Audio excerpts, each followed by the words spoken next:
While the Torah is telling us the reasons why God had to decide to completely flood the world and wipe it clean, the Torah tells us, we're in chapter 6, verse 13. Vayomer Elohim leNoach. God tells Noah, Ketz kol basar ba lefanai. That's it. The end of all living beings on this world have come to an end in front of me. Ki malea haaretz hamas, because the world is full of corruption. Mipenehem, in front of them. Vehineni mashchitam et haaretz, and God tells Noach, I have decided to completely plow, destroy, through flooding, the whole world. Now, what exactly did the world do that was so severe to deserve to be completely destroyed? And we have different sources. The Torah tells us Hamas. Hamas, the way we know it, speaking about the news, Hamas means the following. It's when you force somebody else to sell you something against their will. It's like, imagine I come to you and I tell you, give me your watch. You say no. I say, I'll pay you for it. The person says no. And then you pull out a $1 bill. $1, a green one. And you pull it out and you say, sell me your watch, while you put your other hand on your belt, on your holster, with your revolver over there. And the guy got the message quickly. So he takes off his watch and he gives it. Did you steal it? No. I bought it. For a whole 100 pennies, I bought it. That's called Hamas. Hamas is when you force others to do something in a very disgusting way, as one example as I gave.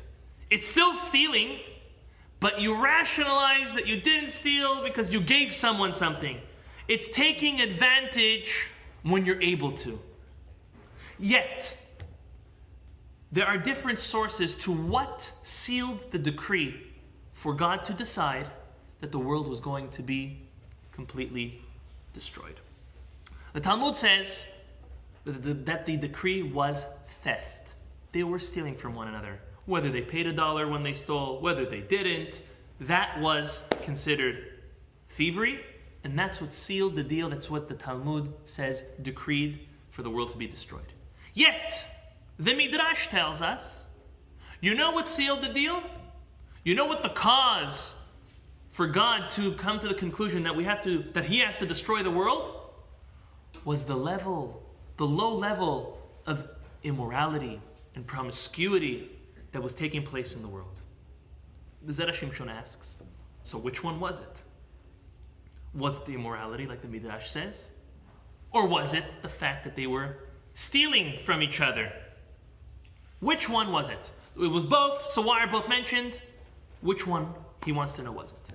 He starts off by saying, and quoting a Gemara that discusses a place where Moshe Rabbeinu mentions at the beginning of the book of Deuteronomy, while he gives his rebuke to Bnei Israel. The place was called Dizahav. The Talmud says, you know what Dizahav was referring to?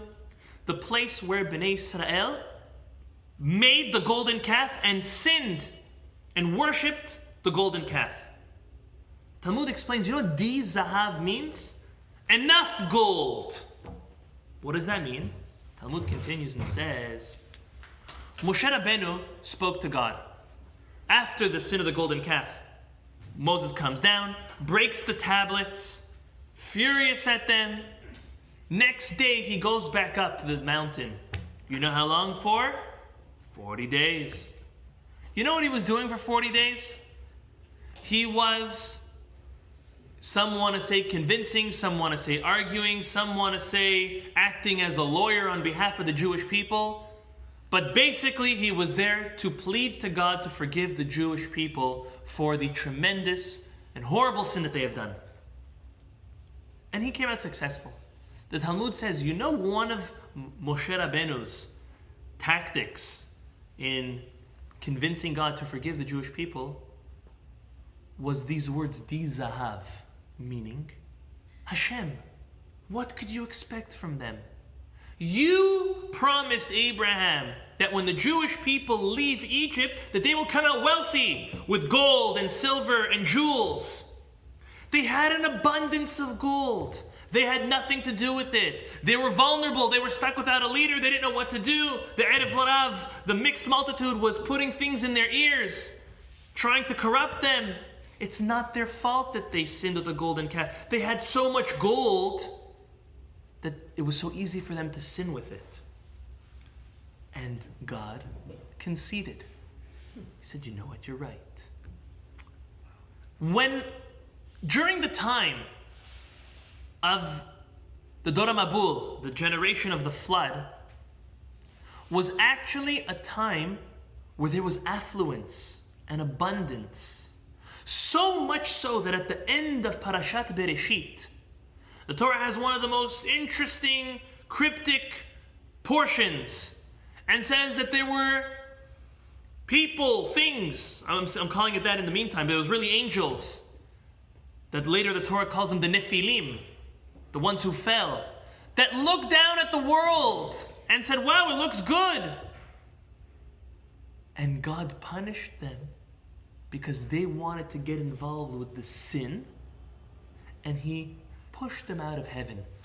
The skies opened, and the Nephilim fell down.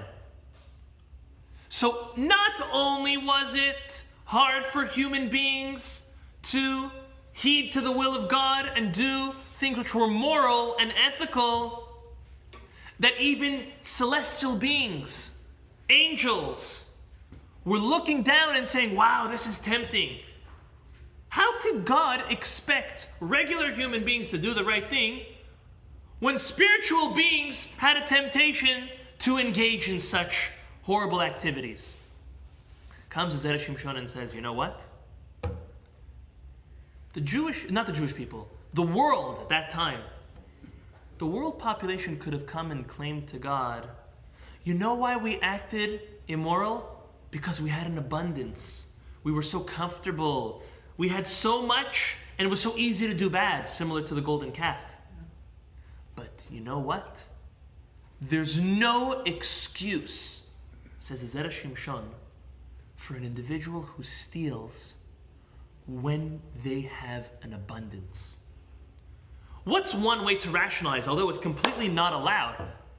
But what's worse? Is it worse when a rich man steals or a poor person steals? It's worse when the rich man steals because he has enough for himself. One who's unfortunate and poor doesn't have what to eat. So when they steal, at least we can justify, if you want to say 1%, 10%, that they're doing it because they're in a hard place. It's a very, very difficult situation. So they're doing whatever they can do to get to a certain place, to get afloat. But a person who's doing well and steals, there's no excuse. You cannot rationalize that. And therefore, the Zera Shimshon comes and answers. Immorality was definitely the main thing that they were engaged in all intents and purposes. An abomination, horrible things. But you know what, as the Talmud says, was the seal to the decree? Was the fact that they were thieves. They were stealing from one another. Because when they went and they started stealing from one another, there was no way to rationalize that. They could have rationalized if immorality was the only problem. We had an abundance, God. Oh, you had an abundance? You had no right to steal. So both of them played, as the Zera Shimshon, as a component of the reason for the destruction. But which one was the seal and decree? The way the Talmud says it. Because by the fact that they were stealing, they could no longer claim, God, we had so much, we were so comfortable, we had such an abundance and an affluence, that's what led us to the immorality. Oh yeah? You had so much abundance and affluence? Why did you steal? And this is a very tremendous and special lesson for each and every one of us at less severe sins, obviously. And that is what the Talmud says, that an individual can never claim onus, that something happened out of their control, if when it's not out of your control, you're still doing that. I'll give you an example. We'll give a very basic one firstly. That when a person intends to wake up for the morning services, and their phone does not ring. Let's put it that way first. The alarm clock did not go off. And instead of waking up at 7, you wake up at 9. Or later. I don't want to mention. And the person wakes up and they're really not feeling good. I missed tefillah. I was supposed to go to the minyan, to the shiur Torah. I had it planned. Really feels bad. You know when God will give you credit for those feelings of really feeling like you missed it? If either the day before or at least the next day when your alarm clock does ring, you get up. You could only claim, I didn't hear my alarm once, twice. I mean, how many times can you claim so? It's like keeping kosher.